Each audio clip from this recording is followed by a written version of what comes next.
future trends, deep insights, industry leaders. This is the iGaming Next podcast with your host, Karolina Pelc. Hi, everyone. I'm Karolina Pelc. I'm your host for iGaming Next podcast. I'm also the founder and CEO of SharedPlay. Today, I have got Jacqui Gatt with us. Hi, Jacqui. Hi, Karolina. Jacqui is a special guest today. She's just most recently joined the company that I'm a founder of. But the reason for this podcast is to try to give spotlight to her career, her journey as a whole, but also her views in the industry, which I always find very relevant, very inspirational when it comes to new trends, the future and technologies. So with that, Jacqui, instead of sort of reading out your bio, or even saying it from memory, because I know it by heart, can you tell us a little bit about yourself, your career, where you've worked recently and so on? Sure. Karolina, you must have heard this a few times, but I'll go ahead. All right. So I started my journey around 18 years ago. I would say I had quite a lucky start. I was working in a pub, and someone who worked at a land-based casino walked in and basically informed me they had openings at the casino. They noticed I'm quite service-minded and fast at counting, apparently. So I thought, what's to lose? Let me apply. I applied and I got the job as a croupier. At the time, also it exposed me, I think, to a very, very new life and a new experience, because in Malta, the law is that if you're native Maltese, you cannot enter a casino before you're 25. And I was 18 at the time, so I entered this, what had this mysterious aura around it. And obviously, I still remember my first day at the casino. I could speak about the experience forever. I stayed there for 5 years. It was possibly an experience I would not have gotten it anywhere else, and which I didn't know at the time, but came to help me later on very much in my career. Working at the casino, you're experiencing players firsthand, right? So you're seeing how players react when they win, when they lose, how they change across tables if they're unlucky or lucky, how they react to wins of others, and so forth. So I think it was such valuable experience in terms of professional experience, but also personally, it was my first, I would say, professional job. I also had a great casino manager there, Mr. Steve Thornton, who was very strict. He ensured that he was like a father figure within the casino, and we were all very young, so he had a lot of patience with us. And he made sure that our level of dealing was impeccable, but that we also grow into professional human beings and how to deal with people and everything. So yes, I stayed there for a lovely 5 years. After that, I moved into online, and online had just moved to Malta at the time. At the time, it was just poker and sportsbook, I believe. Casino didn't even exist. We have such a similar journey. I've literally spent 5 years in land-based casino and then poker. That's why I champion so much the experience from land-based, because as you said, there's no usability study that will give you that much insight as 5 years spent day and night seeing the reactions and the patterns and how people play. Yes, I still go sometimes and call it user research, but so I joined a now defunct small poker room as customer support, and more or less worked my way up in there. We started doing a lot of VIP, and also joining the industry at the time gives you a lot of exposure to a lot of different areas, because there wasn't much regulation around, there wasn't big teams in these small poker rooms. So you would sit with an affiliate manager next to you and the CEO even next to you, and everyone's working together, and you're picking up so much information as you go along. That it was, I would say, also, again, great experience for my next move, which is when I joined industry giants. I started working with Betsson as CRM manager there for the BetSafe brand. And Betsson were obviously pioneers at what they were doing at the time. I think it was, working for such a big group, then working across departments and so also across brands gives you a whole new exposure. I believe, Karolina, yes, that's where I met you, worked on Betsson Group. And at the time also, being CRM manager at Betsson was probably the best time to work there, because they had just started working on internal tools for automation, which didn't really exist anywhere else at the time. So we could start looking at life cycle and building these experiences for players. Yes, then I moved to LeoVegas, working with the live casino product with you, and Mr. Green, which later on got acquired by William Hill. So that was also a lot of new experience for me. And my latest stint was at Casumo as their director of gaming. It's a really inspirational journey, and I always try to invite for the podcast guests that can showcase, how amazing this industry is, how joining less than 10 years ago, you can really progress to the ranks. You get the taste of marketing, product, operations, pretty much whatever you feel like, people do give you the opportunity to work with. So your career journey really showcases that. Yes, and I do like telling my story because I feel that it could be inspirational to others. I left my studies early. I'm not proud of it, and I'm not trying to glamorize it. But then again, it really showcases that if I could get to where I am now, seriously, anyone can do it with a bit of determination, and ensuring that you do take good mentorship and listen to what's going on around you and put your head down. Then, everyone can do it. Sky is the limit, right? Yeah. And what would you say if you were going to pinpoint like one turning point within your career? And also, I always like to ask this question. I know the answer, but I want the listeners to know the answer. Are you more product? Are you more marketing? I get asked that question all the time, and I never know what to reply. I think I'm a bit of everything. I think the business needs to run together. You can't have the commercial side or ownership of the P&L side without having input on the product, or vice versa. I think I do have a soft spot for product. However, I do love also being customer facing. So yes, I would say product monetization is my area. So to go to the other question, turning point of my career would probably be LeoVegas, following the casino, of course. It's the first time I actually moved from being first-hand customer-facing to being exposed to working with the product and what goes on in the background, really, how a product is built. And again, my experience of live casino came in handy again all of a sudden, which is something I thought would never happen. So I had a lot of love and passion for what I was doing. I really wanted to bring the live casino experience from the casino tables to the players online. I learned a lot. Again, I'm not very ashamed to say this, but when I joined, I remember barely knowing what a vertical is. I had to learn everything from scratch. Everything I had done in the past was customer driven and CRM, customer support, VIP hospitality, and so forth. So it gave me so much experience, I think, on the product side, and I found love to it.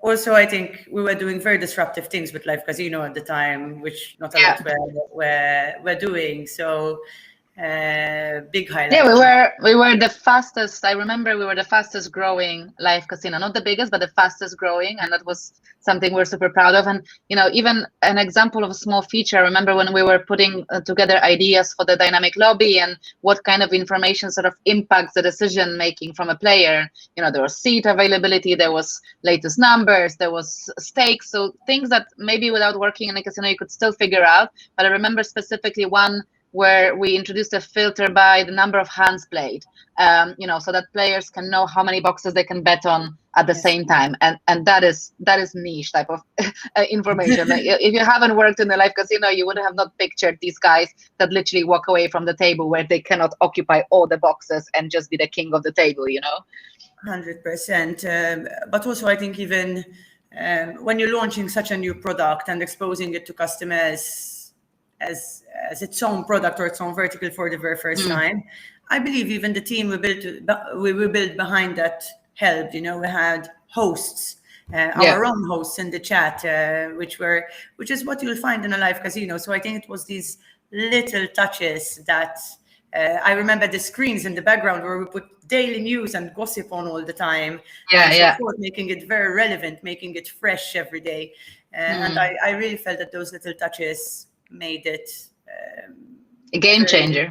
Yes, a game changer at the time, exactly. Yeah. So this takes me to my next question is, given all your experience and working for companies that have really innovated in the space, you can give credit to pretty much every company that I work for that has done something really cool. What would you say were the sort of biggest game changers in the last couple of years, and both from an operator and supplier point of view?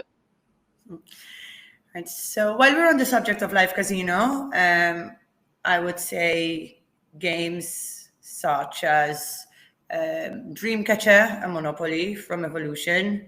We've seen the same. If you look at live casino, it's been the same for hundreds of years, decades or hundreds of years even.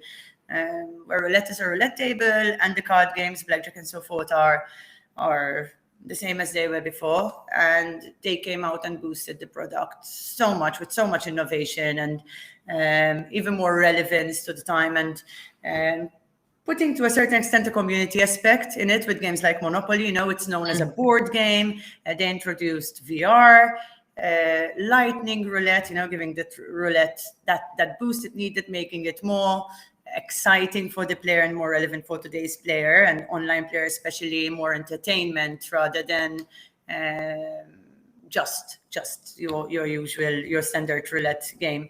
So I think that was a huge game changer for live casino. And in return, the operators also started getting interested. All of a sudden, live casino was always in the background. I remember it was always tough to get the marketing team or CRM team to market this product. But all of a sudden, these cool games started coming out, and it was like, whoa, hold on, this could really bring us new value. We should market this differently to what we do for a live casino player.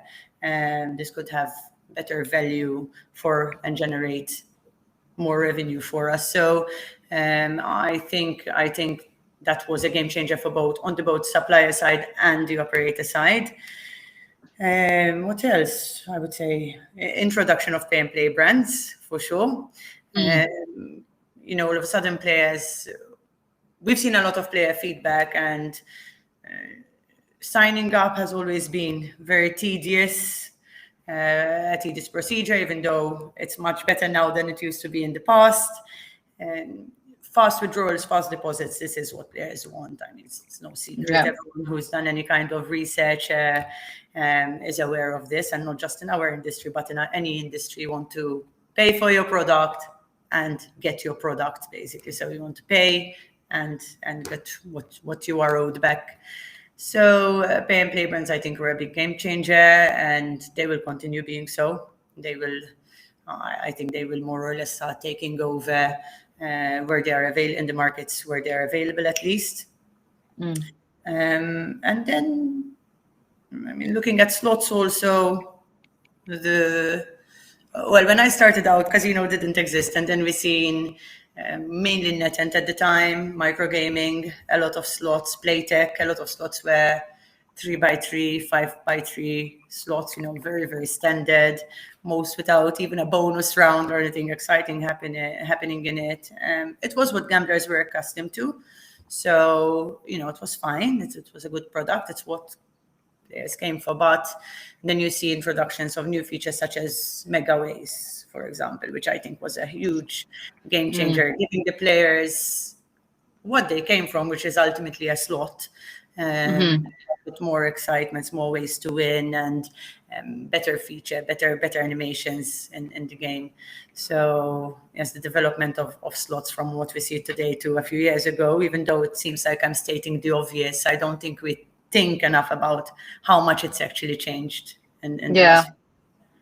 So you could sum it up with sort of speed and relevancy and timely sort of delivery of everything, and it goes for all verticals. Let's talk a little bit about gamification, because I know that it's an area of interest for you, an area of specialty, same as for me.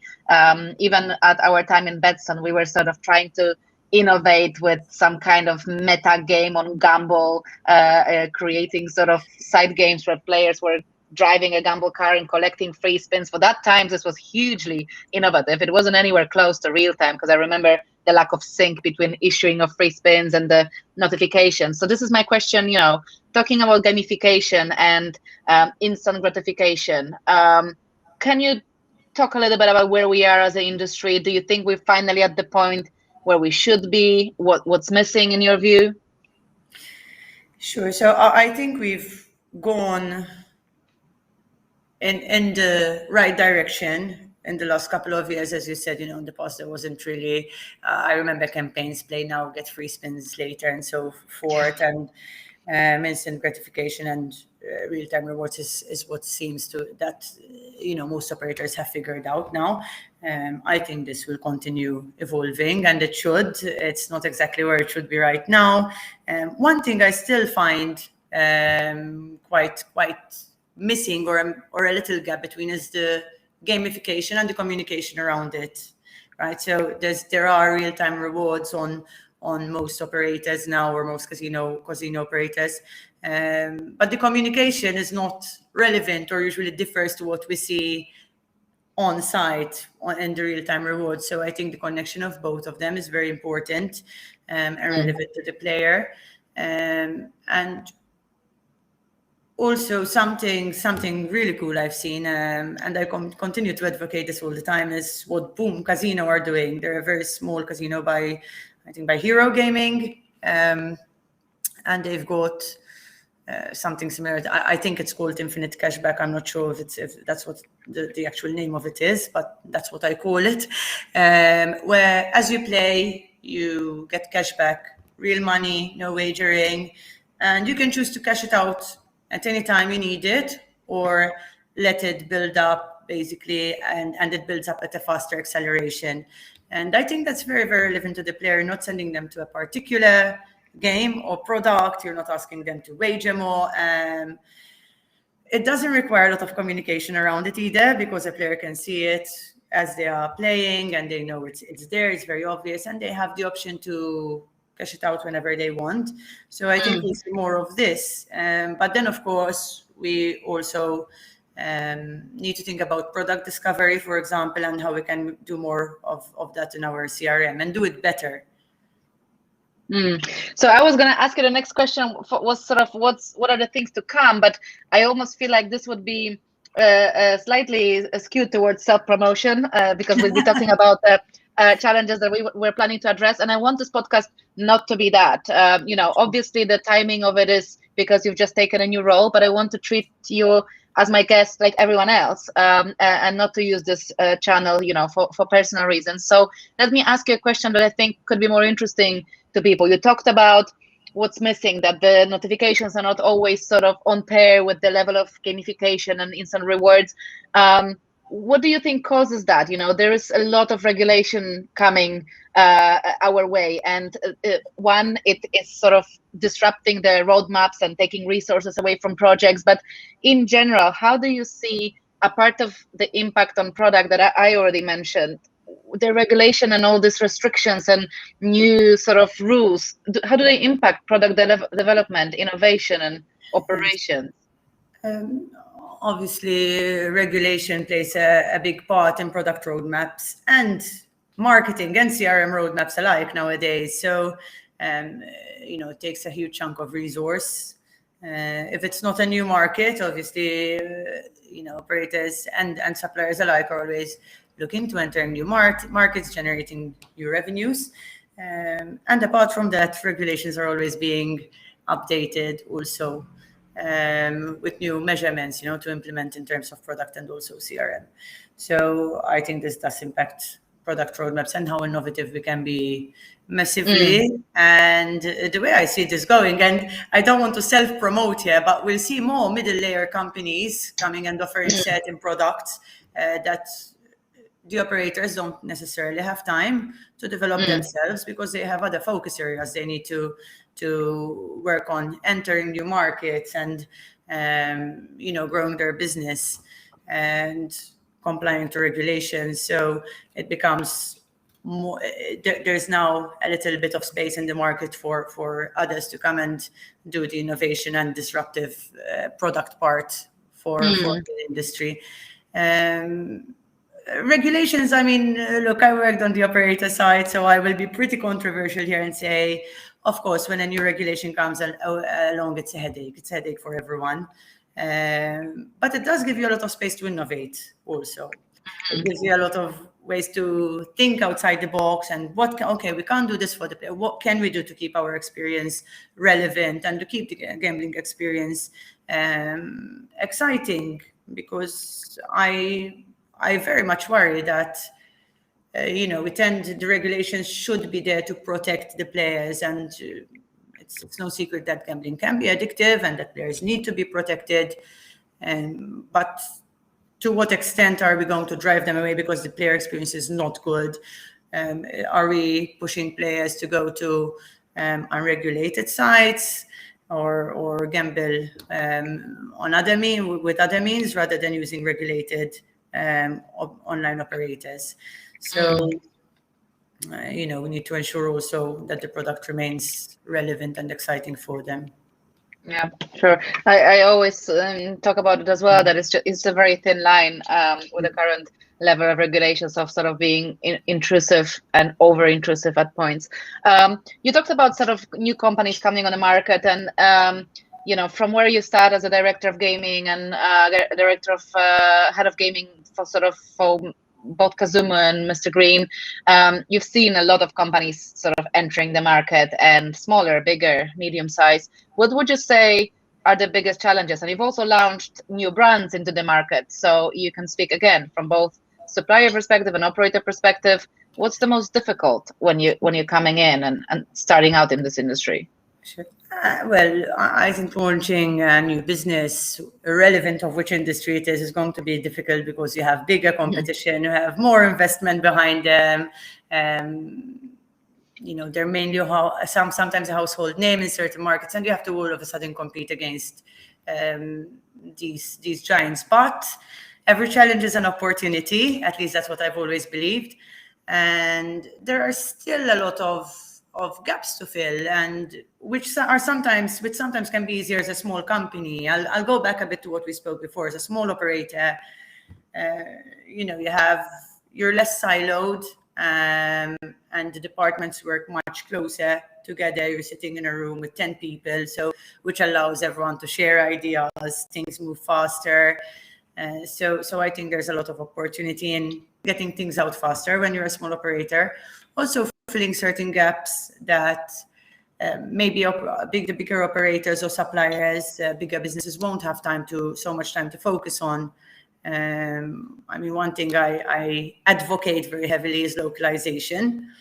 And I think we've just started to scratch the surface with localization. Yes, you can have localized games lobbies now and more local games, but what about localized UX for the brand?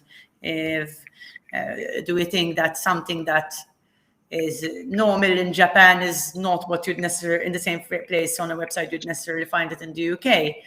So placement of UI and UX on the websites, I would like to see that go further, even how we speak to our players, the products we offer, where the players land, what kind of offers we get. A one size fits all does not really work. I don't think it's relevant in today's world anymore. 6 years ago it was okay because there wasn't a choice, but now I think we're mature enough to start looking into further localizing the product. Right. Okay. So you talked a little bit about sort of increased focus on localization, and I agree. I'm yet to still see it on the live dealer side as well, because it's no secret that, for example, for UK, the native dealers always perform the best. But imagine if you could split UK further into different accents, Scouser and Wales and Scottish, I think it could be super localized. But I wanted to ask you, when it comes to how companies are being run, from your experience, what else do you think the operators could improve in their operations and how the business is being run? Sure. So, I mean, I think with everything going on and going back to the regulatory impact on the business, one of the main challenges is keeping focus, long-term strategy, not getting caught up in, this needs to some things that need to happen very urgently, and ensuring that everything you do is aligned with a long-term focus and strategy. Something I think we could get better at is also on the operational side, giving employees more opportunities in terms of bringing ideas and concepts to the table, and being less afraid to fail. Something I'm guilty of is always, if it doesn't work, I'm very scared to fail, and I know that many around me feel this, because there is a lot of pressure, obviously, from the business side of the industry. We need to succeed. We need to generate the revenues, right, and keep relevant on the business side. But I think, especially on the tech side, we should have room and keep room in the product roadmap for experimental projects to continue to innovate and moving forward in the industry. For sure. And I think this is one of the things where this could help recruit and retain talent, because, especially in product and in tech, everybody wants to work on innovation and the next big thing. Not that many people want to work on another regulatory project or maintaining an integration, Vol 6.0. What else do you think is important to attract people to the industry, both tech, product, and all the other sort of parts of operations? I really think that trust, when you're hiring people that have experience, giving them trust and letting them voice their ideas, build ideas, work together with others. And, something I've always personally believed in and have been very lucky to have throughout my career is also offering them mentorship. So anyone can grow and learn as long as they have good mentorship. So having that culture, I know that a lot is being done now, very different when I started, when it comes to leadership courses and other types of courses that allow you to learn outside of what you are possibly focused on at the time. But I think it comes from management also, giving that one-to-one focus, working together with your team, giving them opportunity to learn, and showing them, let's experiment, let us try new things to the best of our abilities, and not be afraid to sometimes fail and learn from that experience and move on, not just in product but also in CRM and how we communicate. And how do you think, because both of you and me have been sort of part of companies that have gone through sort of major transformation, either it was M&A or going IPO, merger, restructure, and the industry is, the market is rife with those. There's more and more coming. We just keep on getting news every day. So how do you think that impacts on the employees and on the culture, from experience? Because as I said, William Hill acquired Mr. Green while you were there. LeoVegas went IPO when we both were. So not talking about specific companies, but what have you noticed as an impact on culture? Sure. I mean, it really depends on how you react to the experience yourself. I found both my experience is very, very exciting, and again, a very big learning experience. I would say the biggest game changer when it comes to impacting employees would be the merge of culture, because obviously there will be new tools which you learn in a new job you've learned before, new procedures which will finally, which anyone can learn. But when you're mixing two very strong cultures, probably very strong cultures together, or different cultures, employees especially who've been ingrained within those companies for years, it's it could be such a great opportunity to work on experimental projects, because you have so much different knowledge and new brands maybe to work on, or new areas to explore. However, not everyone is ready for that culture change. So I think, through my experience, I've had pretty good experiences with both, to be fair. So I can't really comment much on what can be improved. But what I've seen a lot of is people who are not ready for culture changes, and that impacts them heavily. So that is something that I would definitely say needs to be considered when there is an M&A or any big changes to the company. I think what I've noticed is that the really big need for transparency and sort of making people aware of what's coming, first of all, with a IPO or M&A, but also what's going to happen after, and very big focus on clarity on what are people accountable for and who owns the P&L of what. And, because otherwise people get territorial and you're supposed to be on one team and all of a sudden you're fighting over one product, one brand, cannibalizing the other. And you're confused because from one side you hear from the executives that we are one team now, like we're going for common success. And then again, you're fighting with your sort of line head of casino or casino director over not doing an exit brand strategy because they want to have another shot at the reactivation, So that's where I feel more could be done. Yeah, fully agree. I mean, even not just from personal experiences, but as you said, there's a lot of M&As happening in the industry. So a lot of people I speak to do say, do ask questions like, what am I accountable for? I don't know what I'm accountable for anymore, or where I should be focusing. So, clarity is definitely a big thing. And we tend to hear words such as business as usual. It's business as usual, but it will be business as usual once the transition period is over. But during that transition period, I think it needs to be transparency and clarity needs to be ensured, yes. Jacqui, so I'm going to start wrapping up a little bit, but as with any guest on the podcast, I do want to ask about sort of your next move, the company that you joined, set aside the fact that I'm also part of this company, and with you being bombarded with questions, what is this product? What are you building? Where can I find information? I think it gives you an opportunity to answer those questions sort of with one blanket statement. So tell me a little bit about your new role and where you've gone now. Sure. So I've joined SharedPlay as COO, and I'll be working, of course, hand in hand with you, Karolina, on the operation and the product side of the venture. I decided to join basically because it was, I think, perfect timing. It was a bit of fate that you were doing this, and I was looking to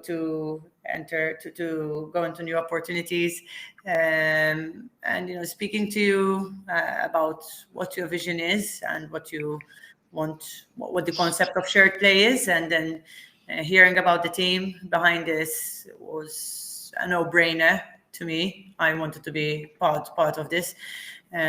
Also, it gives me a big boost of energy once again, because I get to work so closely with the product itself,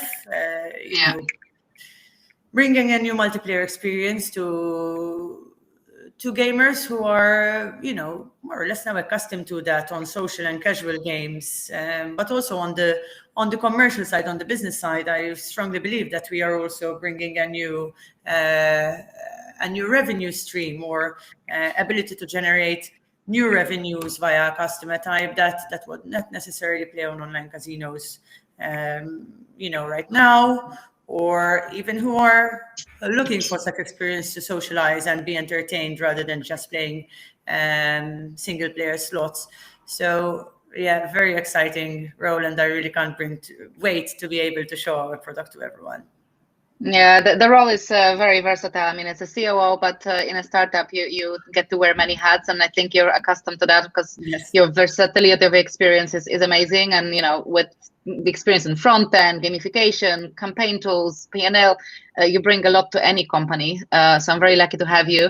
And this is also my opportunity to say, we are pre-product. We need to highlight this again. That's why there is not that much information about the actual proposition yet, because we need to keep cards close to our chest for now. But there will be time soon enough where we'll reveal what we're cooking and answer all those questions. So for now, thank you very much for your time. I'm going to be speaking with you very soon, and I hope we see you soon in Malta as well. Hope you guys enjoy listening to this podcast. Thank you very much, Karolina, and I'm sure we'll be speaking very soon before your visit to Malta. Yeah. So, Bye. Thank you.